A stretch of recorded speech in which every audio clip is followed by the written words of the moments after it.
एक बार भगवान के सेवक ने भगवान से कहा, आप सारा दिन मूर्ति बनकर खड़े रहते हैं। आज आपकी जगह मैं आपका रूप धारण कर लूं और आप आराम से घूम आओ। भगवान ने भी सेवक की बात मान ली, लेकिन भगवान ने शर्त रखी कि जो भी प्रार्थना करने आए उन्हें केवल सुनना है और कुछ नहीं कहना है।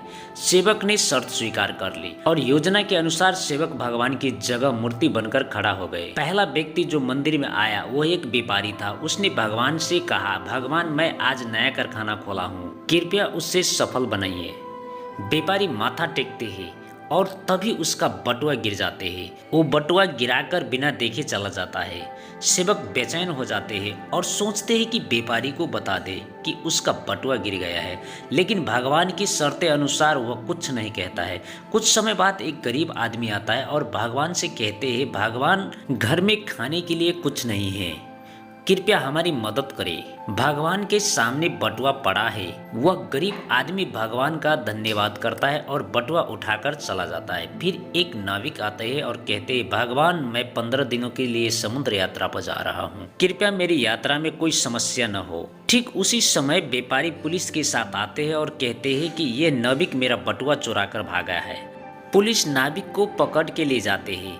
इसी बीच सेवक बोल पड़ते हैं कि बटुआ गरीब आदमी ने चुराया है। इसके बाद गरीब आदमी को पकड़कर जेल भेज दिया जाता है। जब रात को भगवान लौटते हैं तो सेवक खुशी खुशी भगवान को किस्से सुनाते हैं। भगवान मुस्कुराते हुए कहते हैं, तुमने किसी का भला नहीं किया बल्कि सब कुछ बिगाड़ दिया है। वो आगे कहते हैं, व्यापारी का बटुआ गिरना कोई बड़ा नुकसान नहीं था, वह गलत धंधा करते हैं और अगर उसका बटुआ गरीब आदमी को मिल जाता तो उसके बच्चे को भोजन मिलता और उसकी परेशानियां दूर हो जाती। भगवान ने कहा, नाविक जिस यात्रा पर जा रहा था वहां एक तूफान आने वाला था।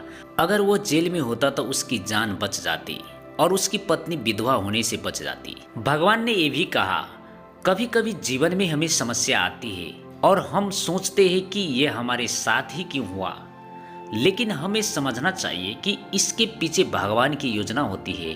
भगवान ने हमें ये सिखाया कि जो भी होता है वो हमेशा अच्छे के लिए होता है, भले ही हमें वो समझने में ना आए।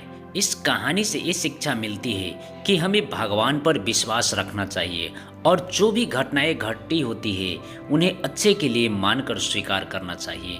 भगवान की योजना हमेशा हमारे भले के लिए होते हैं और कभी कभी हमें उससे योजना को समझने में वक्त लगते हैं। हमें हमेशा ये मानकर चलना चाहिए कि जो भी होता है वो हमारे भले के लिए होता है और हमें उसमें भगवान की मर्जी की स्वीकार करना चाहिए। हमें कभी भी किसी स्थिति में निराश या हताश नहीं होना चाहिए, क्योंकि हर घटना के पीछे कोई न कोई गहरी योजना होती है जो हमारे जीवन को बेहतर बनने